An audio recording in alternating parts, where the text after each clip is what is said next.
October 16, 1964.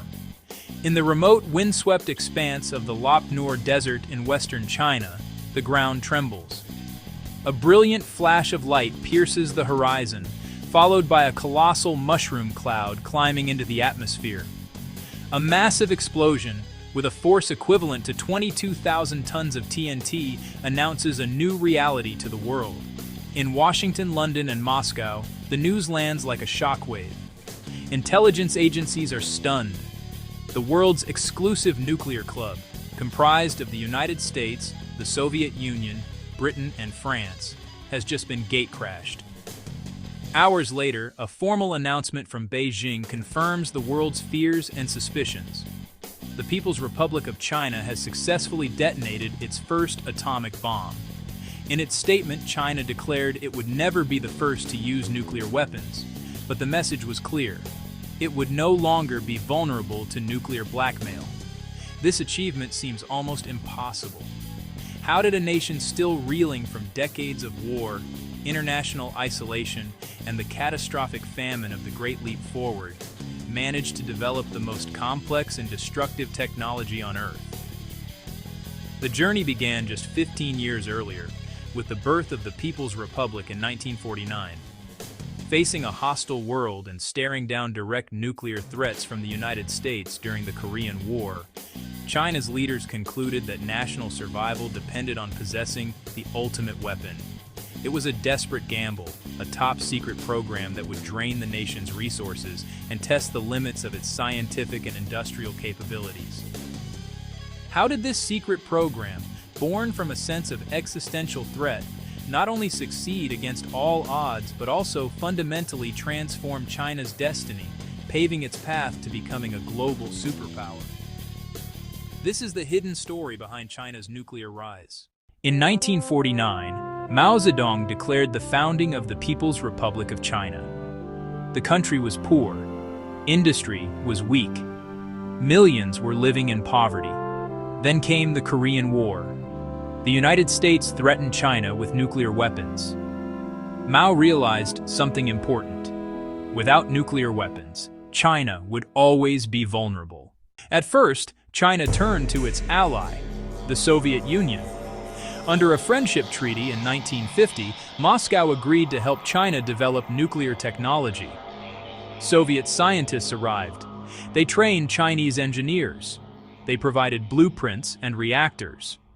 But the friendship did not last. By 1959, relations between China and the Soviet Union collapsed. Soviet leader Nikita Khrushchev withdrew all support. Soviet experts left China overnight. Many believed China's nuclear dream was over, but Mao ordered the program to continue, alone. Deep in the deserts of Xinjiang, at a place called Lop Nur, China built its secret nuclear testing site.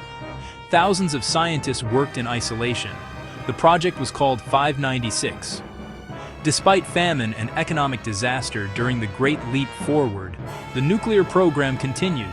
China poured resources into one goal, the bomb. October 16, 1964. China successfully detonated its first atomic bomb, just 15 years after the founding of the People's Republic. The world was shocked. China had become the fifth nuclear power, after the United States, Soviet Union, United Kingdom, and France. China moved even faster. In 1967, only 3 years later, it tested a hydrogen bomb.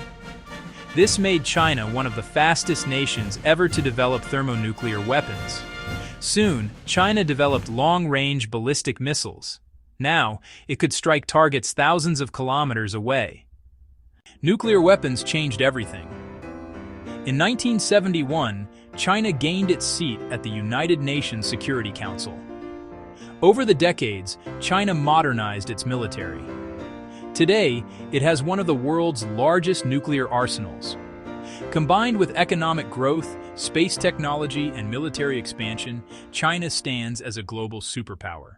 China's nuclear journey, born from a crucible of secrecy, determination, and immense national sacrifice, stands as one of the most consequential developments of the 20th century.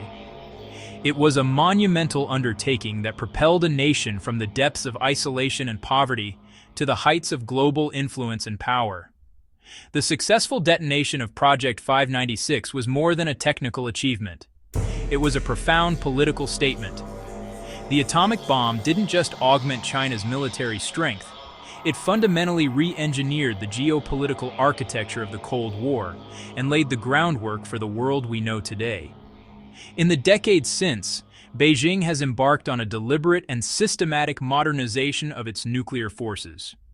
The initial, relatively simple fission devices have evolved into a sophisticated arsenal, including thermonuclear weapons, and a credible nuclear triad of land-based missiles, submarine-launched ballistic missiles, and strategic bombers. This expansion has been matched by a focus on survivability and robust command and control systems, designed to ensure the arsenal is both secure from accidental use and capable of withstanding a first strike. While maintaining a public doctrine of no first use, China's growing capabilities and its role in international arms control discussions are subjects of intense global scrutiny. As a recognized nuclear weapon state under the Non-Proliferation Treaty, its policies carry significant weight. Today, as geopolitical tensions rise and the old arms control frameworks face new challenges, the central question remains more urgent than ever. In this complex and evolving landscape, what role will China and its nuclear deterrent play in shaping the future of global security and strategic stability? In the aftermath of its founding in 1949, the People's Republic of China found itself in a precarious position. The new nation was economically fragile and diplomatically isolated, facing a world dominated by two nuclear-armed superpowers. The Korean War, which erupted just a year later, brought this vulnerability into sharp focus. As Chinese forces intervened, they faced the might of the United States military and, more terrifyingly, the implicit threat of American nuclear weapons. U.S. officials openly discussed their potential use, a form of nuclear blackmail that left an indelible mark on China's leadership. For Chairman Mao Zedong and the Communist Party, the lesson was clear. Without a nuclear deterrent of their own, China's sovereignty and survival would forever be at the mercy of others. The bomb was no longer just a weapon. It was a symbol of national strength, a ticket to the top table of global power, and the ultimate guarantee of security. The quest for the atom became a national priority of the highest order. Initially, China was not alone. It turned to its ideological ally, the Soviet Union. The 1950 Sino-Soviet Treaty of Friendship, Alliance, and Mutual Assistance laid the groundwork for extensive cooperation. Moscow agreed to help its younger communist brother modernize, providing vast industrial and technical support. By the mid-1950s, this assistance extended into the nuclear realm. Soviet scientists arrived in China, training a new generation of Chinese physicists and engineers. They provided crucial blueprints, technical data, and even a small-scale experimental nuclear reactor and a cyclotron. This transfer of knowledge was invaluable, giving China's nascent program a critical head start and saving years of foundational research. For a brief period, it seemed the path to a Chinese bomb would be paved with Soviet assistance, but the alliance was built on shifting sands. By the late 1950s, deep ideological fissures began to crack the foundation of Sino-Soviet relations. Soviet leader Nikita Khrushchev's policy of de-Stalinization and his pursuit of peaceful coexistence with the West were viewed by Mao as revisionist betrayals of revolutionary principles.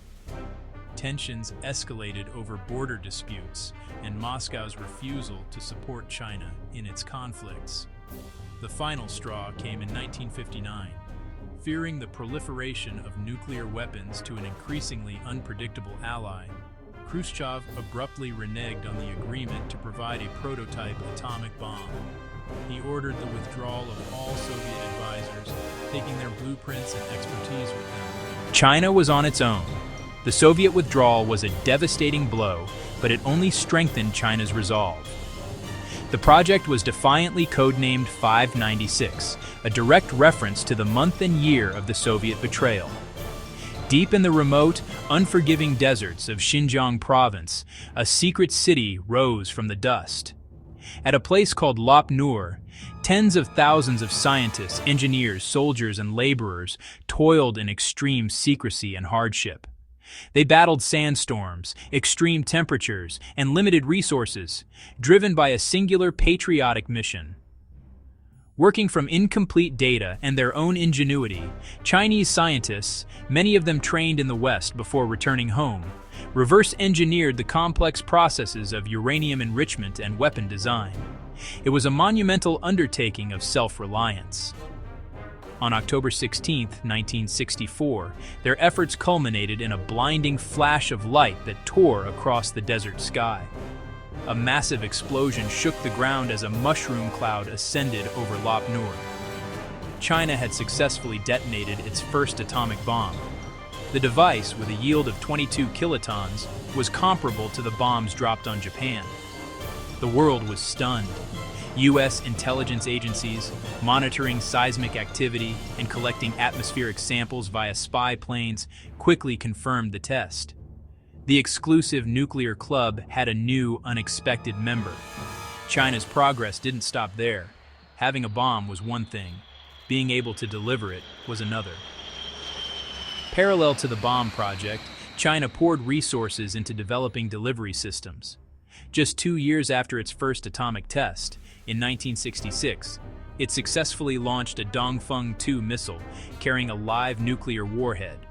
And in an astonishing leap, China detonated its first hydrogen bomb in 1967, a mere 32 months after its first atomic test, the fastest fission-to-fusion transition of any nuclear state. This rapid development demonstrated a sophisticated scientific and industrial capability that few had thought possible. The bomb fundamentally reshaped China's international standing. It was no longer a nation that could be easily ignored or intimidated. This newfound status was formally recognized in 1971, when the People's Republic of China was finally granted its seat at the United Nations, including a permanent, veto-wielding position on the Security Council. With its entry into the nuclear club, China established a credible deterrent, ensuring its national security and cementing its role as a major player on the world stage. The decades-long quest, born from vulnerability and defiance, had succeeded.